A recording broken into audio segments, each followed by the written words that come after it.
Hola, muy buenas noches. Mi grupo está conformado por Natalia Abril, Mónica Ojeda, Michelle Pérez y Andrea Suárez. Hoy vamos a estar hablando un poco sobre la actividad colaborativa de la fase 3 de la materia de procesos psicológicos superiores. Ahí vamos a estar socializando un poco sobre algunos psicólogos pensadores que el transcurrir de los años fueron muy importantes o son muy importantes en la vida del ser humano, ya que con su conocimiento nos ayudan pues en la psicología. Jean Piaget, gran psicólogo constructivista suizo, cuyos estudios sobre el desarrollo intelectual y cognitivo del niño ejercieron pues una gran influencia trascendental en la psicología conductiva y en la pedagogía moderna, ya que Piaget realizó una de las aportaciones más importantes en estos dos ámbitos, pues mostrando el desarrollo del niño. Él no estaba de acuerdo con la idea de que la inteligencia era un rasgo fijo y postulaba el desarrollo cognitivo como un proceso que se produce debido a la maduración biológica y a la interacción con el medio ambiente. En su intento por comprender este proceso, propuso un método analítico de distintas etapas del desarrollo que, a pesar de sus limitaciones, pues contribuyó fundamentalmente a las ciencias educativas y el desarrollo de modelos pedagógicos más ricos y abiertos. Aquí. El proceso cognitivo de un infante es diferente al de los adultos. Y se preguntarán por qué o se preguntan por qué. Porque es diferente. Pues es que los niños son curiosos y se encuentran en constante investigación, mientras que en los adultos no. Existen cuatro etapas o estudios claves cognitivos. El primero es el sensorio motora. Ese es de 0 a 2 años. El preoperacional es de 2 a 7 años.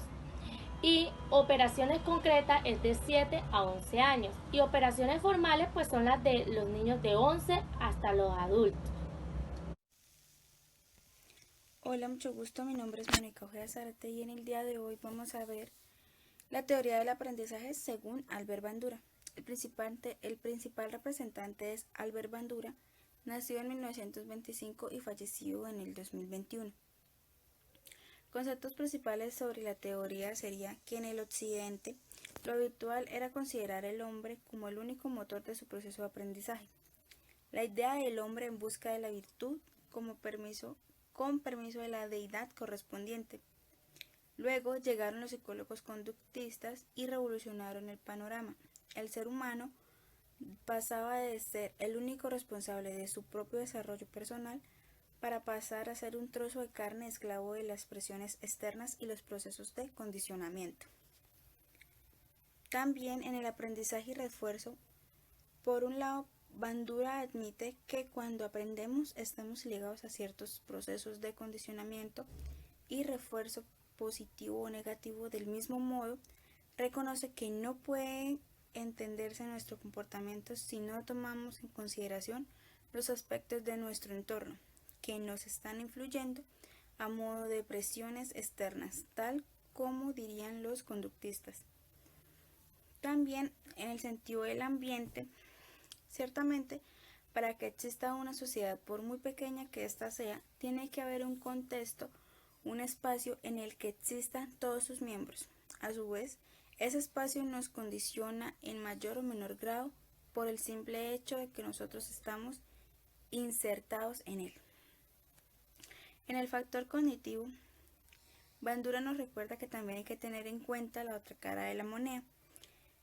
En esta teoría del aprendizaje social, el factor cognitivo no es sujeto pasivo que asiste despasionadamente a la ceremonia de su aprendizaje, sino que participa activamente en el proceso e incluso espera cosas de esta etapa de formación y tiene ciertas expectativas. Gracias a los procesos psicológicos de los conductistas, no se ha molestado en estudiar Utilizamos nuestra continua entrada de datos de todos los tipos para dar un salto cualitativo hacia adelante e imaginar situaciones a futuras que aún no se han dado.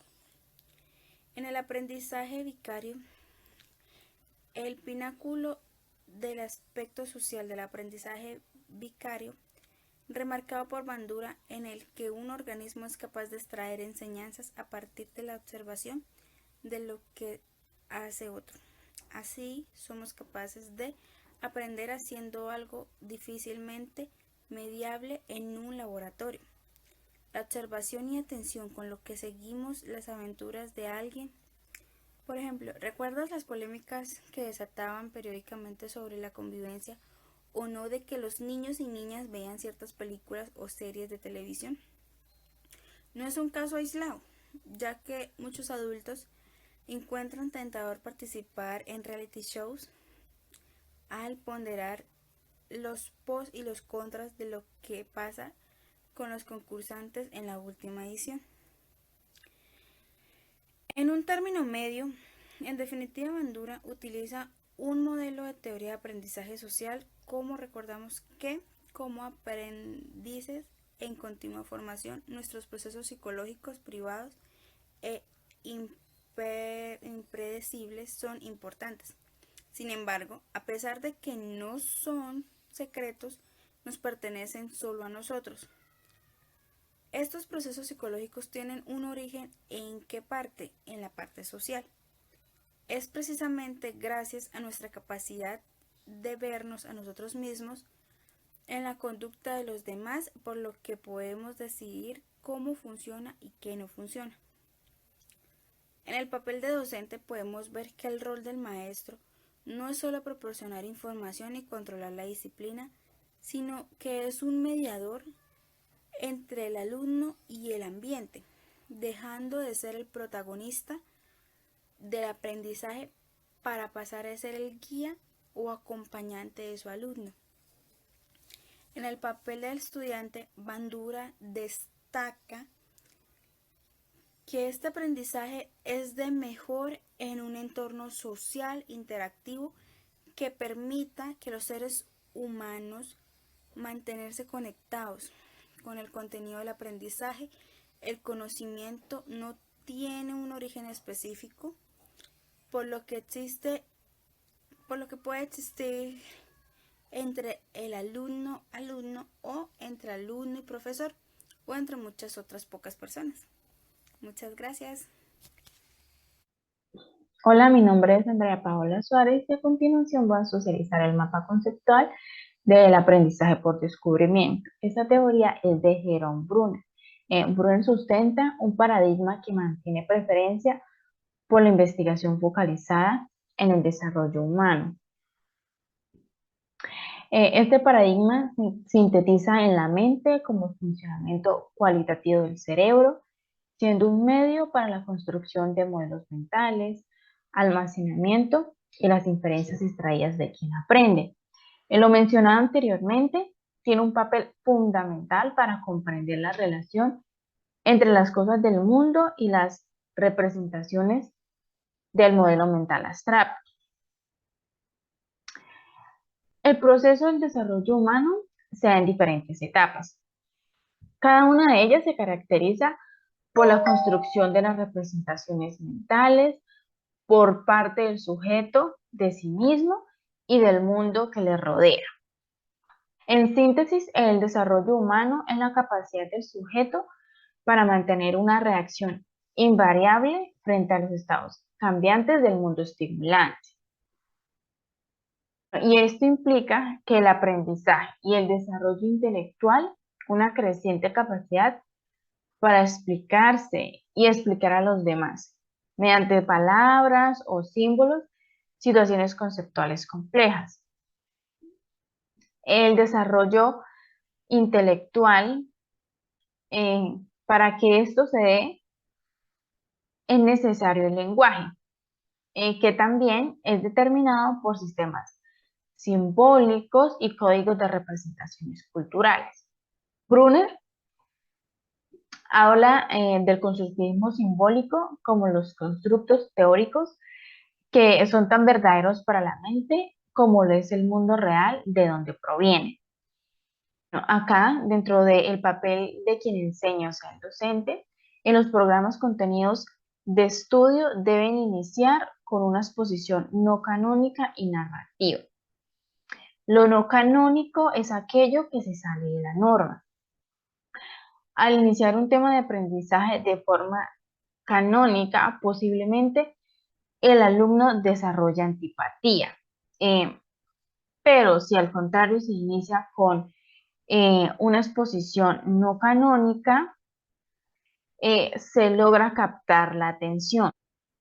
Bueno, acá también el factor motivación en la enseñanza es primordial.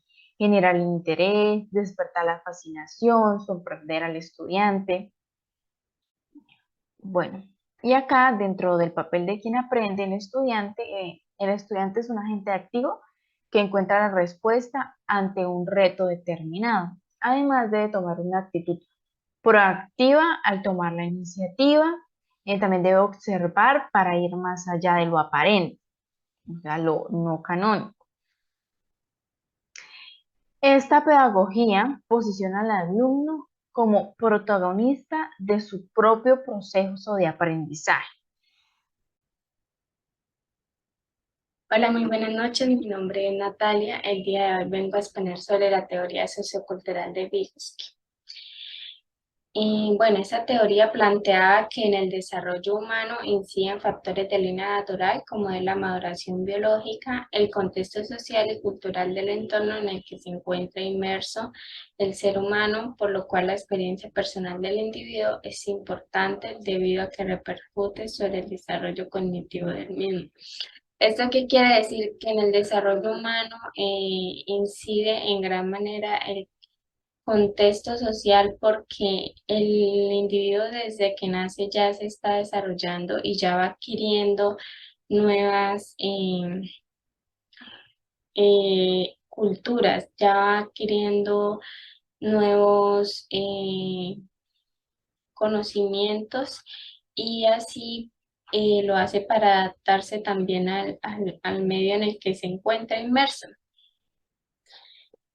Dentro de un proceso general de desarrollo existen dos líneas diferentes, los procesos elementales, los cuales son de origen biológico, y las funciones psicológicas superiores de origen sociocultural.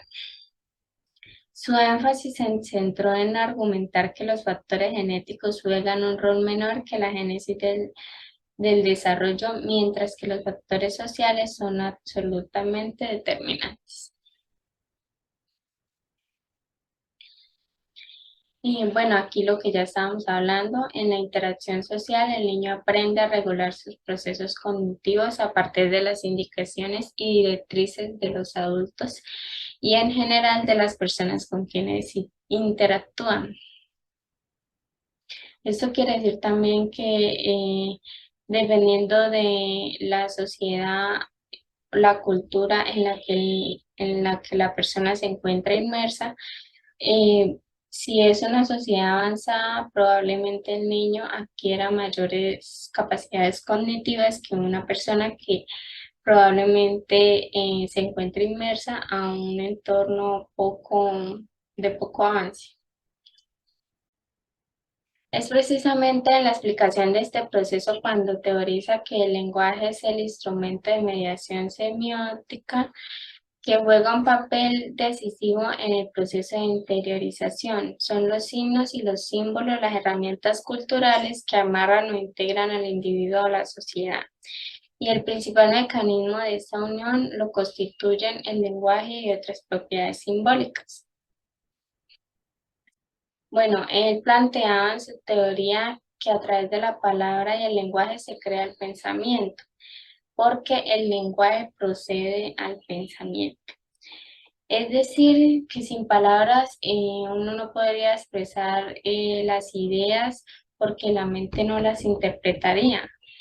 Sin el lenguaje no habría pensamiento. Sin el lenguaje no podríamos asociar un elemento con otro. Bueno, Vygotsky piensa que en realidad hay un lenguaje interno, que es el lenguaje semántico y significativo, y por otra parte un lenguaje externo, que es el fonema.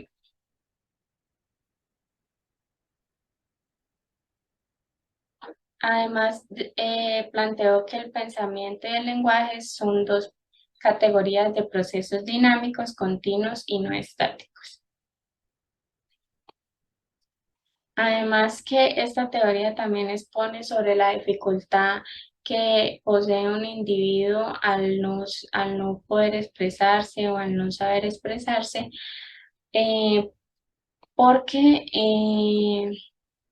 no tendría como la capacidad de relacionarse con las demás personas. Bueno, muchas gracias. Esta fue mi exposición.